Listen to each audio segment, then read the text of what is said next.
నమస్తే నేను Priya welcome to Jabardasth TV Khammam TV. Ayodhya Ram మందిరంలో బాలరాముని విగ్రహ ప్రతిష్ట పురస్కరించుకుని ఖమ్మం మోహన్ మార్గంలోని శ్రీ మురళీకృష్ణ మందిరంలో మందిరం అధ్యక్షులు చెరుకూరి కృష్ణమూర్తి ఆధ్వర్యంలో వేడుకలు నిర్వహించారు. మందిరాన్ని ముగ్గులు కాషాయ జెండాలతో అలంకరించారు. శ్రీ సీతారామ లక్ష్మణ హనుమ వేషధారులతో చిన్నారులు సందడి చేశారు. భజన పాటలు, కోలాట నృత్యాలు, దాండియాలతో మహిళలు రంజింపచేశారు. స్థానిక పటేల్ సమాజ్ ఆధ్వర్యంలో నగర సంకీర్తన గ్రామోత్సవం నిర్వహించారు. అనంతరం మురళీకృష్ణ మందిరంలో బాలరాముని విగ్రహ ప్రతిష్టను ప్రత్యక్ష ప్రసారంగా ద్వారా వీక్షించారు. తెరపై శ్రీరాముడు కనిపించిన ప్రతిసారి జై శ్రీరామ్ అంటూ పెద్ద ఎత్తున నినాదాలు చేశారు. అనంతరం మురళీకృష్ణునికి పటేల్ సమాజానికి చెందిన మహిళలు ప్రత్యేక హారతులు సమర్పించారు. కార్యక్రమాలను మురళీకృష్ణ మందిరం అధ్యక్షులు చెరుకూరి కృష్ణమూర్తి, పటేల్ సమాజం ప్రతినిధులు కేశవలాల్ పటేల్, వినోద్ పటేల్, మనసు బి పటేల్, వసంత్ పటేల్, మనోజ్ పటేల్ తదితరులు పర్యవేక్షించారు.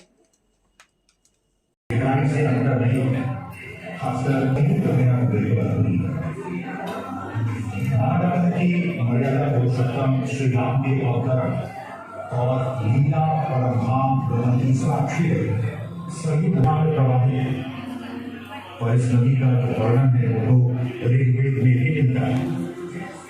और हम लगातार आपको इस बात को बता रहे हैं सुबह से ही कि अयोध्या के प्रभाव उसके महात्म्य वही जान सकता है जिनके हृदय भगवान श्री राम विराजमान। आज अयोध्या कई सदियों और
तो जवा दे साइड के ना रंगोली मारे साइड में बजा हुआ है।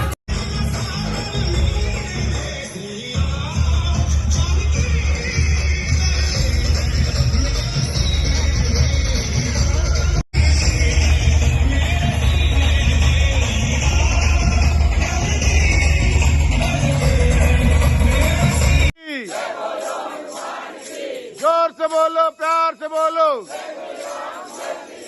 जोर से बोलो, प्यार से बोलो। जोर श्री राम जय राम जय जय राम, श्री राम जय राम जय जय राम, श्री राम जय राम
శ్రీరామ్ జై శ్రీరామ్.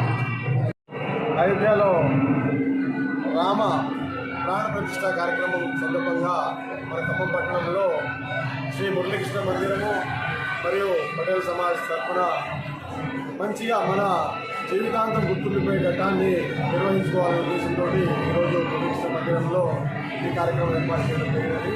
సుమారు 500 సంవత్సరాల నిరీక్షణ ఈరోజు ఫలించింది. మనం చాలా అదృష్టవంతులం.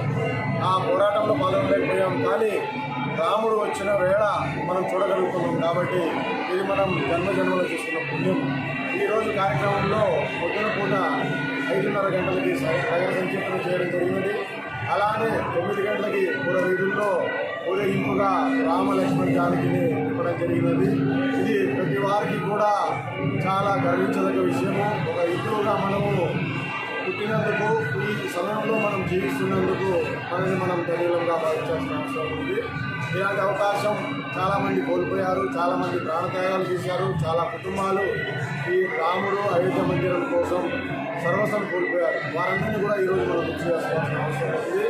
వారందరి పోరాట ఫలితము, మన పూర్వీకుల తపస్య, దాని ఫలితము ఈరోజు మనం ఇలాంటి మంచి ఆనందకరమైన వాతావరణంలో రామ మందిర ప్రాణ ప్రతిష్ఠ కార్యక్రమాన్ని మనం వీక్షించగలుగుతున్నాము. మన జీవితం ధన్యమైనది. జై శ్రీరామ్, జై శ్రీరామ్, జై శ్రీరామ్.